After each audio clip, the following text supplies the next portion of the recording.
Hi viewers, இன்னைக்கான வீடியோல என்ன நடக்குதுன்னு சொல்லிட்டு பார்ப்போம். வீடியோக்குள்ள போறதுக்கு முன்னாடி நம்ம சேனலை லைக் அண்ட் சப்ஸ்கிரைப் பண்ணிட்டு கொஞ்சம் சப்போர்ட் பண்ணுங்க. வாங்க இப்போ வீடியோக்குள்ள போலாம்.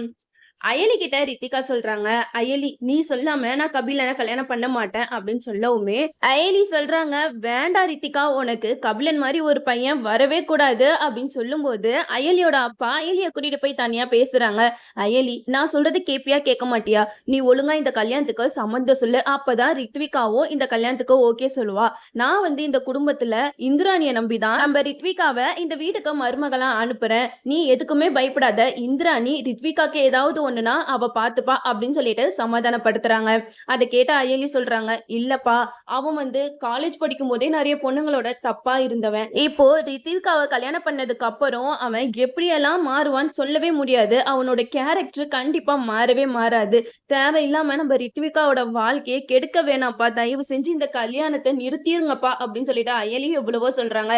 ஆனா அயலியோட அப்பா இதுக்கு சம்மதம் தெரிவிக்க மாட்டாங்க. நீ கொஞ்சமாவது யோசிச்சு பாரு அயலி, இந்த கல்யாணத்தை இவ்வளவு தூரம் கொண்டு வந்துட்டு டக்குன்னு நிப்பாட்டினா எப்படி இருக்கும்? அதான் நான் கபிலன் இப்ப சொல்லிட்டான்ல, நான் இனிமேட்டு அந்த மாதிரி தப்பெல்லாம் பண்ண மாட்டேன். ஏதோ காலேஜ் படிக்கும் போது அந்த தப்பெல்லாம் பண்ணிட்டேன், அவன் வாயாலே ஒத்துக்கிட்டான்ல. இதுக்கப்புறம் எனக்கு என்னமோ ரித்விகா கூட சந்தோஷமா வாழ்வான்னு தான் தோணுது. நம்ம இந்திராணியை நம்பி நம்ம ரித்விகாவை இந்த வீட்டுக்கு மருமகளா அனுப்பி வைப்போம், எதுவுமே ஆகாது, நீ பயப்படாத அப்படிங்கிற மாதிரி அயலியோட அப்பா அயலிய சமாதானப்படுத்துறாங்க. அயலிக்கு இஷ்டமே இல்லாம தான் அங்க போயிட்டு ரித்விகா கிட்ட, எனக்கு இந்த கல்யாணத்துல சம்மதம், நீ போயிட்டு கபிலனை தாராளமா கல்யாணம் பண்ணிக்கலாம் அப்படிங்கிற மாதிரி அயலி சொன்னதுமே ரித்விகாக்கு ரொம்பவே ஹாப்பி ஆயிடுது. இந்த இடத்துல கபிலனுக்கும் ரித்விகாக்கும் நலங்கு ஃபங்க்ஷன்லாம் முடிச்சுட்டு பாட்டு டான்ஸ்ன்னு செம்மையா எல்லாரும் என்ஜாய் பண்ணிக்கிட்டு இருக்காங்க. ஆனா அயலி மட்டும் சோகமாவே இருக்காங்க. இதை பார்த்த சிவா அயலி கிட்ட கேக்குறாங்க, என்னாச்சு அயலி, உன் தங்கச்சி கல்யாணத்துல நீ சந்தோஷமா இல்லாம எதுக்காக சோகமா இருக்க அப்படின்னு சொல்லிட்டு கேட்கும்போது அயலி சிவா கிட்ட சொல்றாங்க, எனக்கு பயமா இருக்கு சிவா, என்னால கபிலனை நம்பவே முடியல. அவனோட கேரக்டர் தெரிஞ்சும் ரித்விகாவை அவனுக்கு கல்யாணம் பண்ணி வைக்க எனக்கு மனசே வரமாட்டேங்குது அப்படின்னு அயலி சிவா கிட்ட சொல்ல, இதை கேட்ட சிவா அயலி கிட்ட சொல்றாங்க, நீ கவலைப்படாத அயலி, உன் தங்கச்சியா தேடிக்கிட்ட வாழ்க்கை என்ன பண்ண முடியும்? அவ வாழ்க்கை நல்லா இருக்கணும்னு நானே, அவ்வளவுதான். இதுக்கப்புறம் கபிலன் தப்பான வழிக்கு போக மாட்டான்னு சொல்லிட்டு நான் நம்புறேன், நீயும் அதே மாதிரியே நம்பு அப்படின்னு சொல்லிட்டு அயலிய சமாதானப்படுத்திக்கிட்டு இருக்காங்க. இந்த சைடு எல்லாரும் டான்ஸ் ஆடிக்கிட்டு இருக்கும்போது சிவா தனியா நிப்பாரு. அதை பார்த்த இந்திராணி சிவா தம்பி ஒரு நிமிஷம் இங்க வாங்க, நீ எதுக்காக தனியா நிக்கிற, அயலி கூட போய் நில அப்படின்னு சொல்லிட்டு அயலி கூட போயிட்டு சிவாவை நிக்க வைக்கிறாங்க. இதை பார்த்து இந்திராணி ரொம்பவே சந்தோஷப்படுறாங்க. ரியல் லைஃப்ல அயலியும் சிவாவும் ஒண்ணு சேர்ந்தா எவ்வளவு சூப்பரா இருக்கும், இவங்க ரெண்டு பேரோட ஜோடி பொருத்தம் ரொம்பவே நல்லா இருக்கு அப்படிங்கிற மாதிரி இந்திராணி மனசுல நினைச்சுக்கிட்டு இருக்காங்க.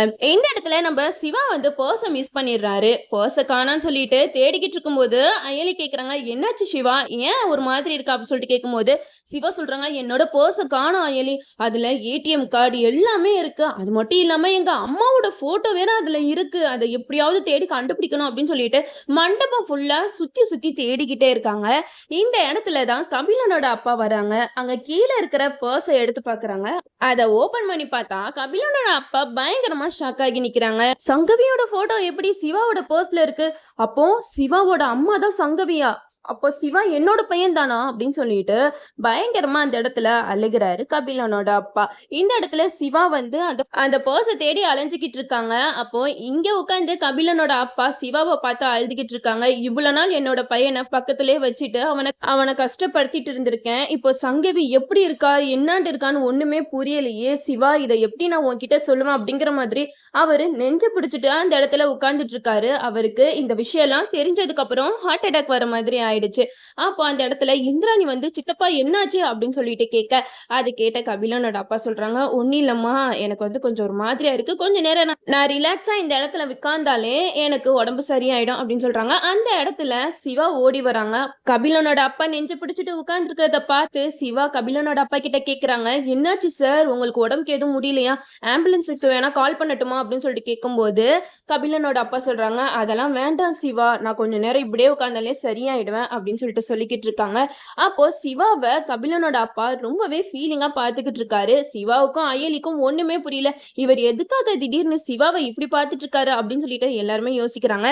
அந்த இடத்துல நம்ம இந்திராணிய வேலையா யாரோ கூப்பிடுறாங்க. அப்போ இந்திராணி சொல்றாங்க, அப்பா வாங்கப்பா நம்ம ஹாஸ்பிட்டல் போலாம் அப்படின்னு சொல்லும் போது அப்ப கபிலனோட அப்பா சொல்றாங்க, வேண்டாம்மா, என் உடம்பு சரியாயிடும், நீ போயிட்டு அங்க ஆகிற வேலைய பாரு. அதான் சிவா என் கூட இருக்கான்ல அப்படின்னு சொல்லிட்டு சொல்றாங்க. இந்திராணி வந்து சித்தப்பா கிட்ட மறுபடியும் கேக்குறாங்க. சித்தப்பா உங்க கூட சிவா இருந்தா ஓகேவா? அப்படின்னு சொல்லிட்டு கேட்கும்போது, கபிலனோட அப்பா சொல்றாங்க, எனக்கு இவன் இருந்தாலே போதுமா அப்படின்னு சொல்லிக்கிட்டு இருக்காங்க. நம்ம இந்திராணிக்கும் ஒண்ணுமே புரியல. என்ன இவரு திடீர்னு சிவா மேல ரொம்ப பாசத்த பொழியறாரு அப்படின்னு சொல்லிட்டு அங்க இருந்து போயிடுறாங்க. சிவா வந்து கபிலனோட அப்பாக்கு தண்ணி எல்லாம் கொடுத்து அவரை ரிலாக்ஸா உட்கார வைக்கிறாரு. அப்போ கபிலனோட அப்பா சிவா கிட்ட கேக்குறாங்க, சிவா இப்போ உன்னோட அம்மாவும் அப்பாவும் எங்க இருக்காங்க அப்படின்னு சொல்லிட்டு கேட்கும்போது சிவா சொல்றாங்க, எங்க அம்மாவோட கதை முடிஞ்சு போயிடுச்சு, எங்க அப்பா யாருன்னே எனக்கு தெரியல அப்படின்னு சொல்லிட்டு சிவா சொல்றாங்க.